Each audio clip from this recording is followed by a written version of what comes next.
বন্ধুরা, আমেরিকা কি আর আগের মতো বিশ্বনেতা নেই? চীন কি এখনও ভারতকে কাঁপাতে পারে?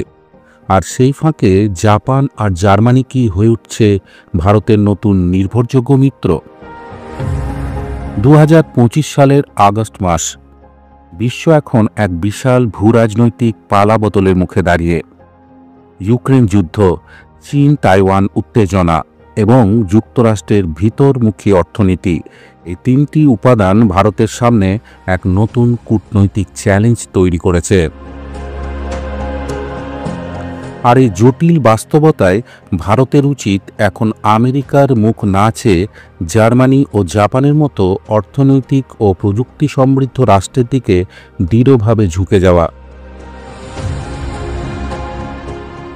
জাপান কেবল হাইটেক নয়, বরং সেমিকন্ডাক্টর, ব্যাটারি প্রযুক্তি ও স্মার্ট ইন্ডাস্ট্রির দিক থেকে বিশ্বের অন্যতম শ্রেষ্ঠ দেশ।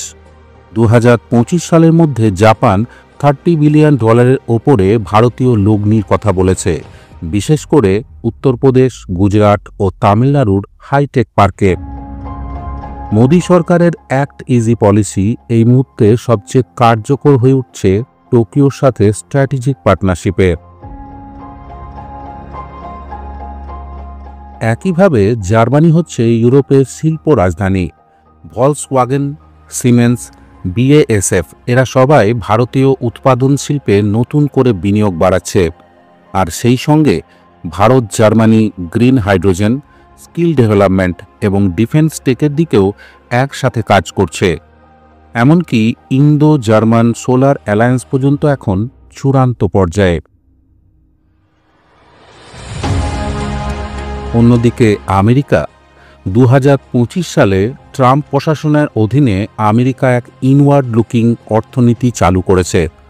ভারতীয় ইন্ডাস্ট্রির ওপর 25% ট্যারিফ বসিয়েছে।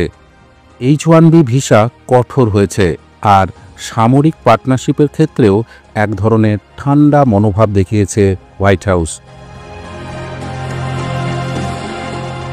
তাই প্রশ্ন উঠছে, ভারত কি এখন কৌশল বদলাচ্ছে?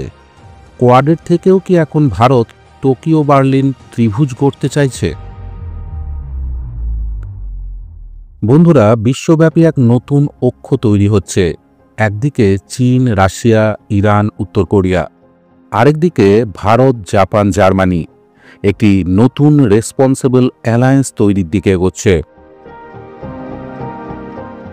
এই জোটের মধ্যে নেই সামরিক আগ্রাসন, নেই রাজনৈতিক হুমকি, আছে কেবল প্রযুক্তি, অর্থনীতি, বিনিয়োগ এবং শান্তিপূর্ণ উন্নয়ন।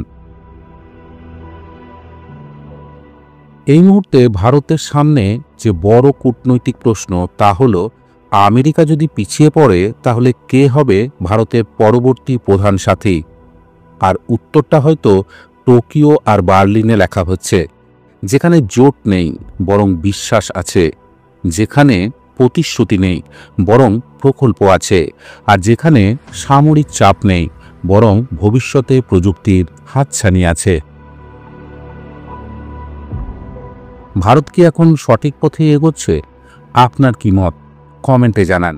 আর ভিডিওটি ভালো লাগলে লাইক করুন, শেয়ার করুন আর সাবস্ক্রাইব করুন জিওপলিটিক্স বাংলা, কারণ জার্মানি আর জাপানি এখন ভারতের প্রধান ভরসা।